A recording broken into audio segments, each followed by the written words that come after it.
que é arquitetura paisagista? Ok. Bom, quer dizer, isso é uma resposta que se calhar não tem resposta, não é? Há várias definições, é um campo muito alargado, se calhar um campo muito alargado, e que se prende com, por um lado, com a nossa formação. Portanto, a arquitetura paisagista é essencialmente executada por arquitetos paisagistas.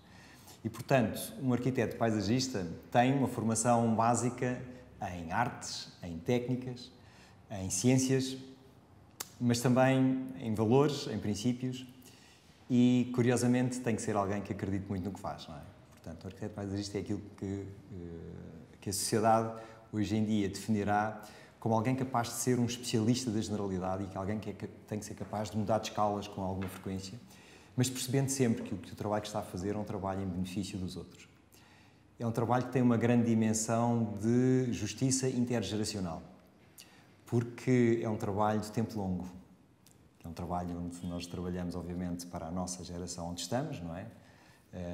Seja pelo planeamento, seja pelo projeto, seja pela gestão, mas também é um trabalho que vai para lá disso, não é? É um trabalho que respeita o que herdamos, tenta compreender quais são as necessidades ou de melhorar, ou de preservar, ou de o desenvolver, respeitando as gerações que vêm a seguir. Portanto, é uma profissão de continuidade entre um passado, um presente e um futuro, mas sempre nesta perspectiva do valor, sempre nesta perspectiva da criação de um espaço de vivência que supra o maior número possível e em simultâneo, e isto é que é difícil, das maiores necessidades que temos. Sejam das necessidades básicas, muitos arquitetos paisagistas trabalham em ordenamento do espaço rural, em questões ligadas à agricultura urbana, fornecimento de matérias-primas, na floresta.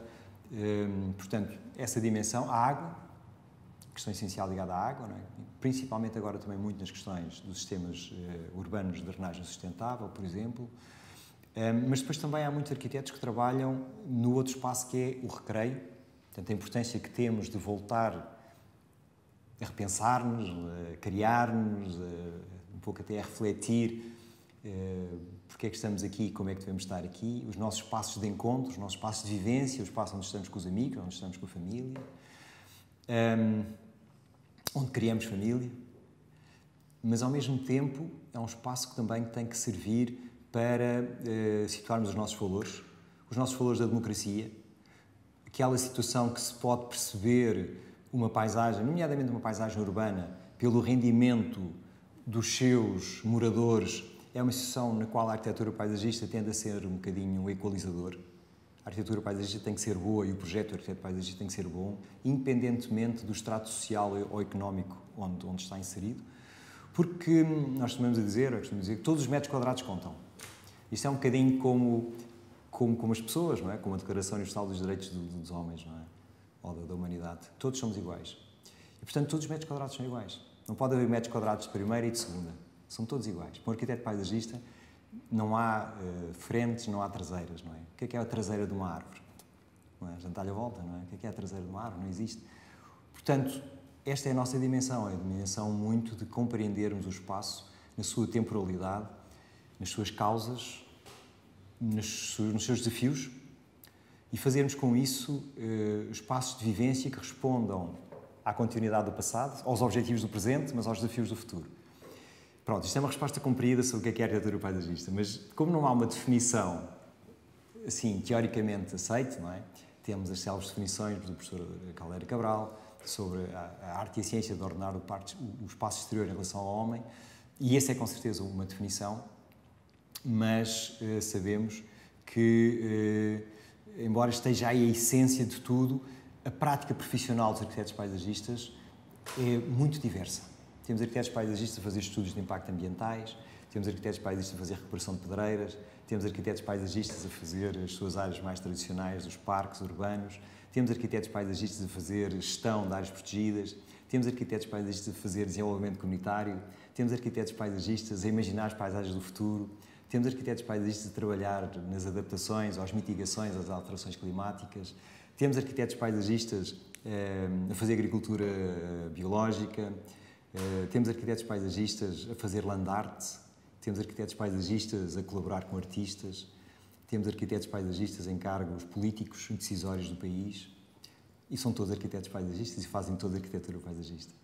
Portanto, é esta profissão que nos faz acordar de manhã com vontade de acreditar e mudar o mundo e com também uma capacidade muito importante que a profissão tem, que é de saber trabalhar com as outras. Porque estas coisas, não é, face a este desafio, não se fazem sozinhos, não é? Fazem-se numa grande, ampla gama de colaborações com profissionais próximos, os arquitetos, os engenheiros, os biólogos, os geólogos, os engenheiros do ambiente, os sociólogos, economistas. Trabalhamos, e julgo que sabemos trabalhar com essas profissões todas, mas também com os políticos, os administradores, os gestores, os eleitos, e essencialmente com as populações. Saber ouvir, saber perceber, e depois uma outra coisa, que é saber imaginar. Portanto, nesta exerção de perceber o passado, projetar o presente e construir o futuro, o imaginar o futuro, isso é uma questão que não podemos entrevistar os futuros, mas podemos acreditar quais é que são os valores que no passado, no presente e no futuro se manterão válidos. E é por isso que trabalhamos, eu julgo que é por isso que, como arquitetos paisagistas, temos que ter esta larga definição da nossa esfera de atuação. Vou passar aqui para uma das esferas de atuação, que é o ordenamento do território. Okay. O Viana Barreto disse uma vez: o ordenamento do território é uma filosofia de colocar as coisas no lugar certo. Qual é que é a importância dos arquitetos paisagistas a nível do ordenamento do território e nos instrumentos de gestão territorial? Ok. Bom, a forma como eu vejo as coisas é o seguinte: o ordenamento do território é indissociável, por exemplo, do projeto e é indissociável da gestão. Portanto, o ordenamento do território não pode ser concebido como uma peça funcional em si própria, da forma como eu vejo as coisas. É a mesma coisa como termos um programa, acordamos de manhã e fazemos o programa. Olha, hoje vou aqui, vou fazer aquilo. Eu até posso encaixar tudo o que tenho para fazer dentro daquele tempo que eu tenho para fazer as coisas. Mas se eu, na verdade, não me levantar, se eu, na verdade, não me preparar para o que eu tenho que fazer, então nada acontece. Portanto, o ordenamento do território é o início, é a construção de uma identidade, é a construção de um país, é uma filosofia, é colocar as coisas certas no lugar certo, muitas delas que têm que perdurar ao longo dos tempos. E lá está o tal exercício, não é, que liga com essa visão do passado e do futuro e com essa continuidade temporal. A importância do ordenamento tem a ver com isso. O ordenamento, na prática, é o que permite estabelecermos as grandes visões e estabelecer o grande desenho da paisagem, que depois tem que ser concretizado através de instrumentos de projeto, instrumentos de gestão, instrumentos de manutenção da mesma. Sem ordenamento não podemos fazer coordenação de projetos, por exemplo. Imaginemos um espaço urbano, não é? Se não há coerência, por exemplo, em saber onde é que está o traçado viário, onde é que está o traçado das infraestruturas verdes, das infraestruturas cinzentas, onde é que está a zona habitacional, onde é que está o espaço de equipamento e de serviços. Quer dizer, eu posso estar a fazer projetos, todos eles muito bons, mas depois que não encaixam. Portanto, esta importância de que as coisas não só estejam no sítio certo, mas que encaixem entre elas e que funcionem como um todo, como um corpo, não é? O corpo também é feito de um conjunto significativo de órgãos que depois trabalham mutuamente entre eles. E tal como um corpo, nós muitas vezes estamos a olhar para um corpo e não estamos a ver o coração, mas sabemos que ele tem que lá estar e tem que estar a funcionar, não é? Tem que estar a bater, não é? Tem que estar a funcionar. E o ordenamento também tem muito a ver com isto, tem a ver com aquilo que se vê, não é? E muito o que vê é a paisagem, não é? Portanto, é esse resultado da ação do homem sobre o território ao longo dos tempos, portanto, aquilo que se vê, mas depois também há muito que não se vê. Por exemplo, nós não vemos, muitas vezes não conseguimos ver a geologia, não é? No entanto, a geologia muitas vezes é fundamental para perceber uma geomorfologia, que é fundamental para perceber uma fisiografia, que é fundamental para perceber um declive, que nos permite chegar, então, isto tem declive certo para isto ou errado para aquilo. Portanto, é todo um processo, não é, de uma inteligibilidade do território ao longo do tempo para conseguirmos perceber os desafios. Os desafios, como digo, do passado, do presente e do futuro. Não é? Eu faço sempre esta associação entre o espaço e o tempo. São dois elementos fundamentais na arquitetura paisagista. Acho que não podemos trabalhar um sem o outro. Até porque distingue-nos também isso. Distingue-nos muitas vezes a nossa capacidade de pensarmos não só o espaço como o tempo e pensar isso em conjunto. Portanto, o ordenamento do território é a pedra basilar de onde, a partir dali, os projetos, a gestão, a animação, a manutenção do espaço se deve construir, sem dúvida. Embora o ordenamento do território também como digo, não é uma peça isolada, nem pode ser uma peça fechada. Implica avaliação. implica correção, implica, até nomeadamente, hoje em dia o ordenamento é uma peça juridicamente complexa, não é? Há um conjunto significativo de processos, de instrumentos com grande força jurídica, alguns deles nem sempre compatíveis entre eles, não é? Que é natural. E, portanto, também exige uma grande capacidade de compreensão jurídica, administrativa, para que a dimensão territorial, que é a verdade do território, não seja de alguma forma mutilada ou não seja de alguma forma afastada de todo um corpo jurídico, administrativo, que impede sobre ela, mas que muitas vezes tem dificuldades de refletir sobre ela.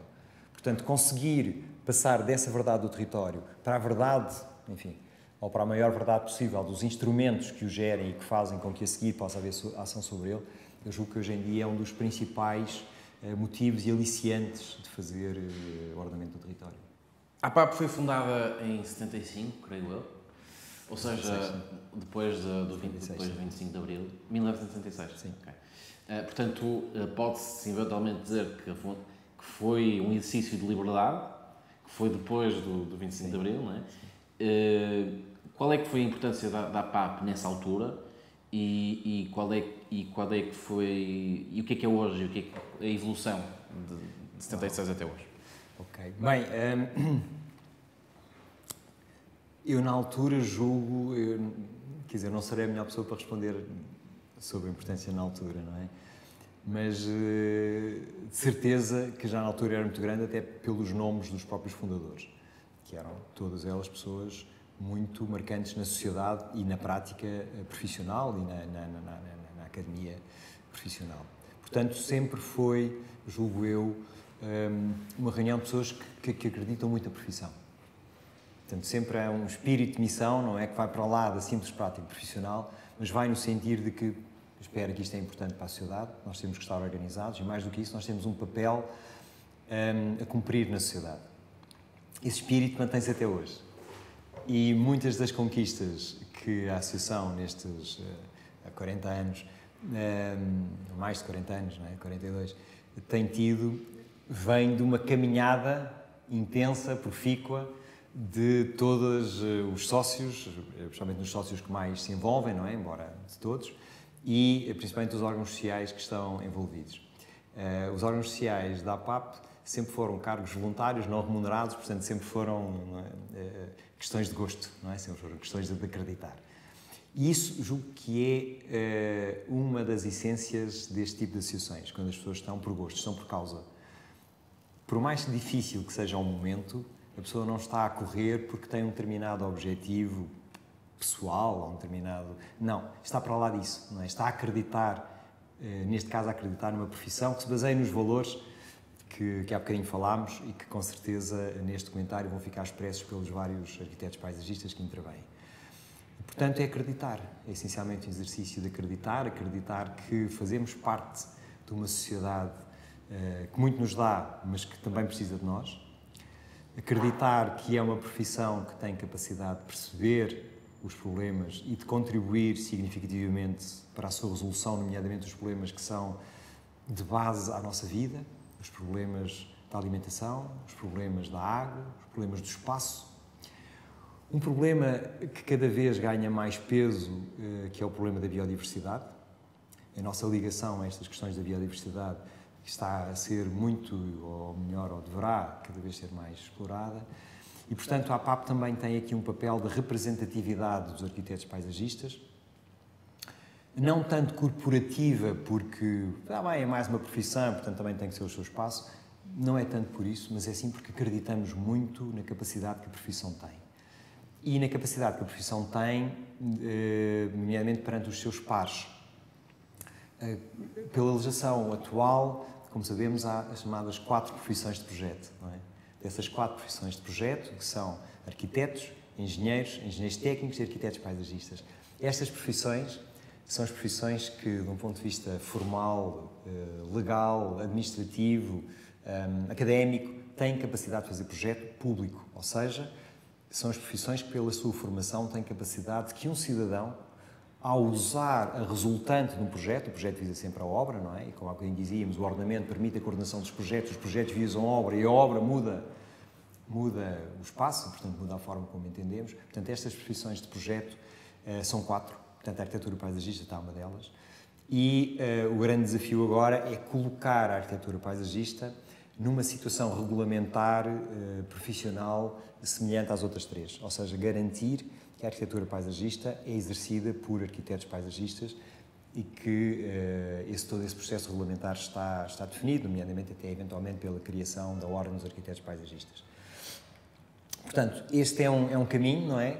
Que começa em 76, que é um caminho de causas, que é um caminho também de alguma tentativa de divulgar o que é a arquitetura paisagista, de dar a conhecer a decisores, pelos pareceres que são pedidos também à associação, algumas questões legais, pareceres sobre criação de cursos, pareceres sobre ordenamento do território, enfim, um conjunto sobre políticas que são pedidas à associação e que a associação tenta intervir, divulgação, colaboração com outras entidades, prémios, edição de livros. Portanto, há toda essa tarefa, mas essencialmente há a tal tarefa de reconhecimento da prática profissional, reconhecimento de uma profissão e reconhecimento de uma profissão que acreditamos e que todos estamos nela por grande gosto e também pelos valores que sempre nos foram transmitidos desde a escola e pelos nossos pares na atuação prática diária, de uma profissão que é essencial no mundo em que vivemos. Nós acreditamos essencialmente que a arquitetura paisagista é uma profissão essencial. É como se fôssemos quase médicos do espaço. Do espaço não, do espaço lá de cima, mas deste espaço no pomo dos pés. Nós temos que perceber, temos que fazer um diagnóstico. Para esse diagnóstico é feito com base em análise, portanto temos que ter essa capacidade de perceber, temos que ter a capacidade de síntese e a capacidade de fazer uma terapêutica.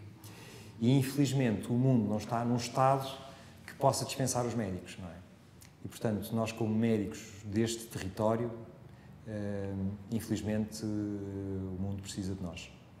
E nós queremos exercer, tal como os médicos querem exercer, tal como os médicos querem melhorar a qualidade de vida de cada um de nós e de todos no geral, nós igual. Só que não trabalhamos diretamente no tecido humano, não é? Não trabalhamos no corpo humano, trabalhamos indiretamente, mas trabalhamos no suporte onde todas as atividades humanas ocorrem. E, portanto, temos sempre uma razão para acordar, temos sempre uma razão para seguir com este processo. Abrindo o caminho e tentando que cada vez mais arquitetos paisagistas sejam mais conhecidos, também com maior capacidade técnica, não é? Questões de formação e divulgação. Depois também há outra dimensão, que é a dimensão da colaboração institucional, não é? Com outras instituições, nomeadamente as europeias e as mundiais. Somos os representantes formais da Federação Internacional dos Arquitetos Paisagistas. Portanto, isto também permite escalas para cima e para baixo, perceber o que se passa noutros países, acompanhar também esta grande dimensão da profissão ao nível mundial, assim.